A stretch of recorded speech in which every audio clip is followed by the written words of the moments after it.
30টা রোজা না হয় তাহলে আমরা আগামী শুক্রবার পাবো না। তাই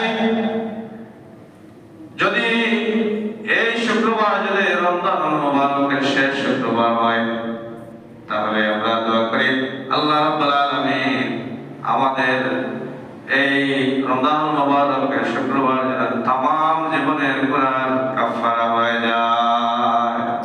বলেন আমিন।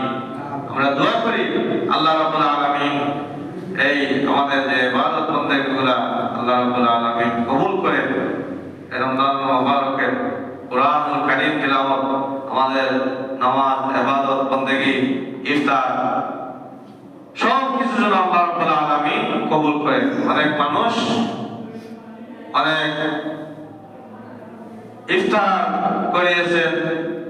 আল্লাহ রাসূল সাল্লাল্লাহু আলাইহি সাল্লাম যেভাবে ইফতারের ফজিলত বর্ণনা করেছেন, সে একজন মানুষকে যদি সে ইফতার করায় রোজা রাখার কারণে সে ব্যক্তি যে যতটুকু সওয়াবের অধিকারী হবে, একজন মানুষ ইফতার করার কারণে সে সমপরিমাণ সওয়াবের অধিকারী হবে।